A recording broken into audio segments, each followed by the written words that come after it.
Assalamualaikum warahmatullahi wabarakatuh.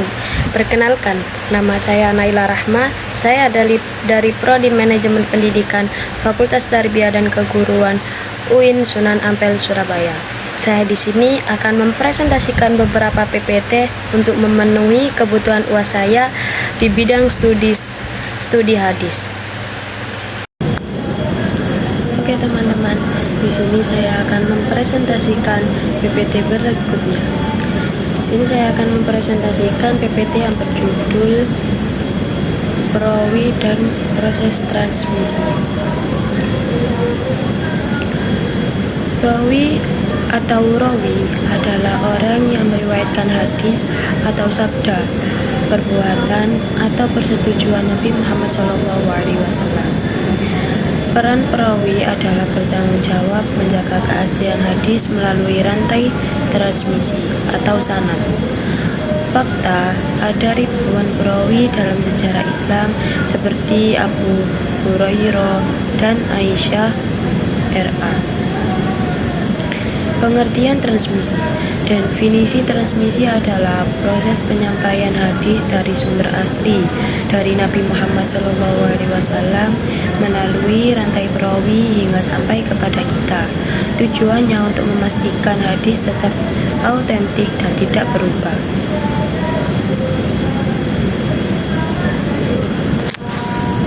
Syarat transmisi. Syarat utama adalah agar transmisi sahih keadilan adalah perawi yang harus jujur, tidak berdusta, dan tidak melakukan dosa besar. Yang kedua, ketepatan perawi harus hafal, kuat, dan akurat dalam meriwayatkan. Yang ketiga, ketersambungan. Rantai perawi tidak terputus dari generasi ke generasi. Tidak ada shot keganjilan. Hadis tidak bertentangan dengan hadis sahih lainnya. Jadi tidak bertentangan dengan hadis sahih yang lainnya. Yang terakhir, jika syarat tidak terpenuhi, hadis bisa lemah yakni hadis dhaif, atau palsu yakni hadis maudhu. Mode transmisi. Mode utama penyampaian hadis simak. Mendengar. Perawi mendengar langsung dari guru lalu meriwayatkannya.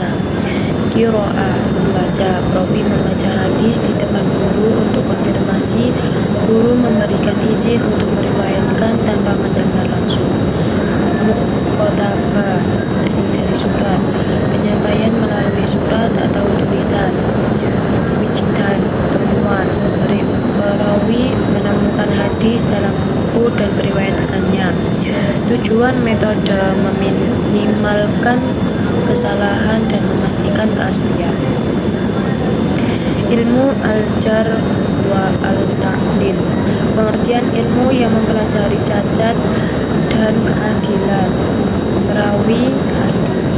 Jar, cacat, seperti kekurangan seperti kusta, lupa, atau bid'ah yang membuat riwayat lemah.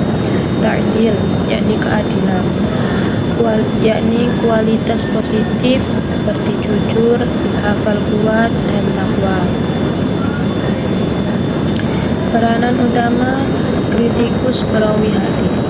Pengertian ulama kritikus, ulama yang ahli dalam menilai dan mengkritik perawi hadis berdasarkan biografis, sifat, dan riwayat mereka. Peran utama menilai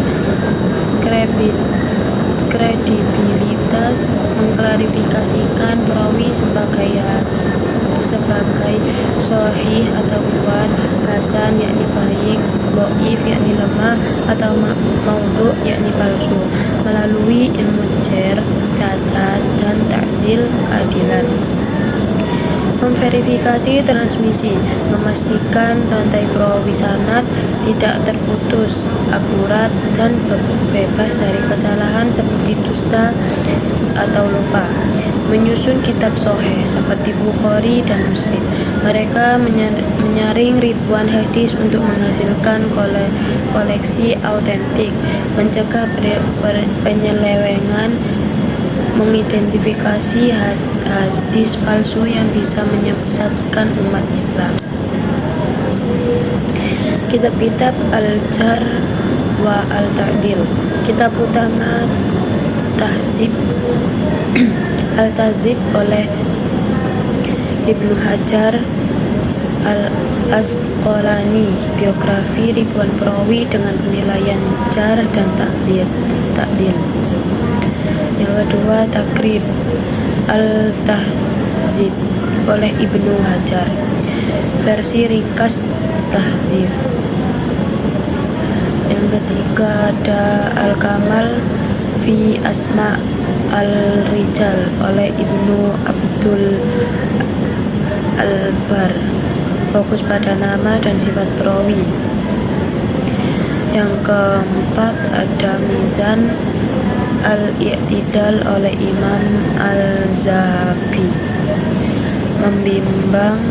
menimbang keadilan perawi. Yang terakhir ada Lisan Al-Mizan oleh Ibnu Hajar, yakni kritik terhadap perawi yang lemah. Kesimpulan dan manfaat. Ringkasan perawi dan transmisi adalah fondasi hadis, syarat dan pengertian metode ilmiah, metode dan ilmu jar ta'dil memastikan keaslian. Manfaat: membantu umat Islam memahami ajaran Nabi dan yang benar, menjaga penyelewengan. Dan pesannya adalah pelajari hadis dari sumber terpercaya untuk menghindari kesalahannya.